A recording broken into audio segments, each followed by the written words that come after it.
na-ekwu na nkịtị Chinweike Vitus Mbalose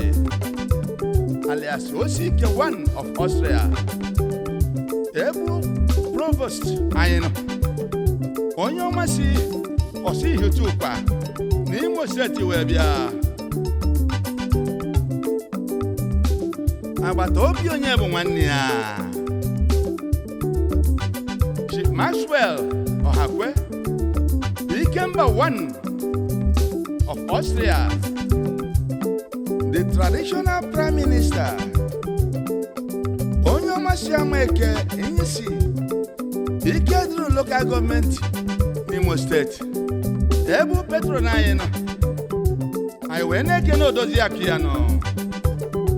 Lọlọ Ngozi Linda Ohakwe Nneọma Chief Godwin Agbaronye Okaome one of Austria ebu patron anyị nọ Igbo National Union Austria onye ọma si ụmụ okoko egbe elu na ama Imo Ikeduru n'Imo Steeti wee bịa ebu director Yellow Man and African Brothers Band Oliver Igogwenege n'ụnọ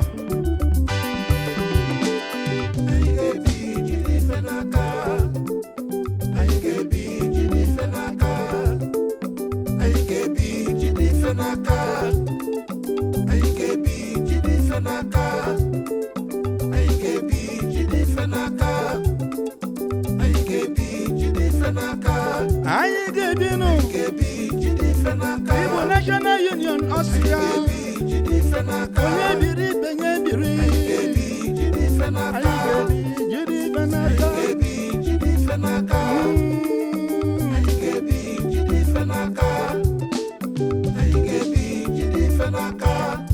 Igbo National Union Austria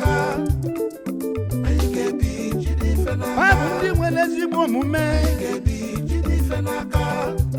ndị Chukwu gọziri agọzi Igbo National Union bụ nọmba 1 maka na ọ bụ ọdịmma ndị Igbo ka anyị na-achọ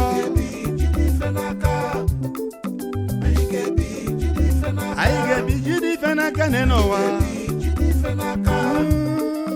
anyị ga-ebi jide ife n'aka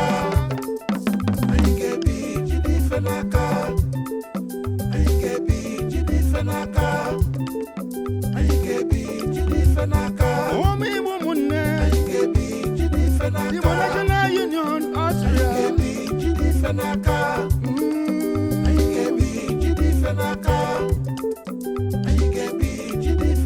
onye biri benye biri ụwa na-asụ anyị ụsọ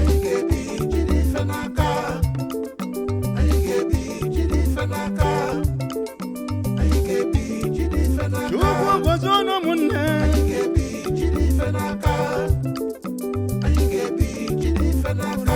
na-arụsi ike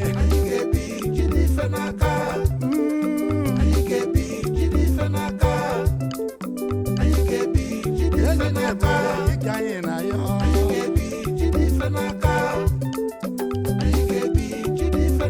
anyị wee na-ekene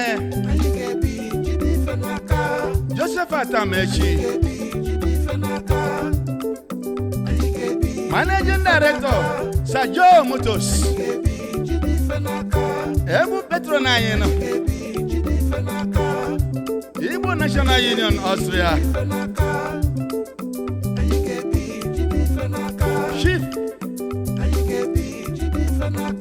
Innocent Onyemuche Emegbele Ọchịagha one of Austria ebu patron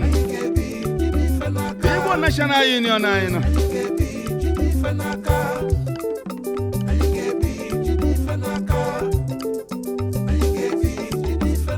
onye ọma bịara ụwa mmeyelụ Chief nọ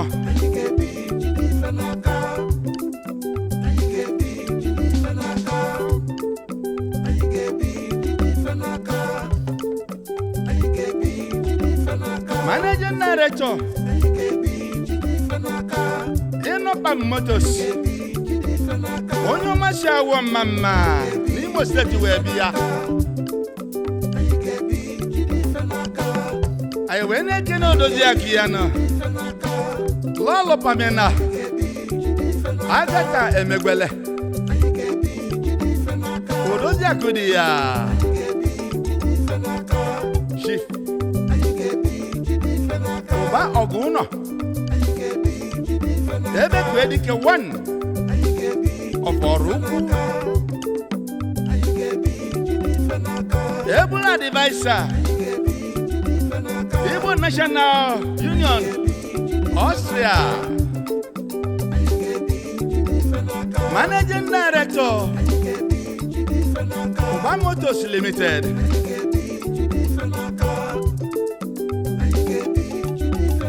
Chief Edwin Ezala Agujegbe 1 of Austria Ebu Petro na anyị nọ onye ọmasị agbaja na-ehime mba nọ local government Imo State wee bịa anyị wee na-ekene odozi aka ya nọ Lolo Chike Ezala odozi aka dị ya nọ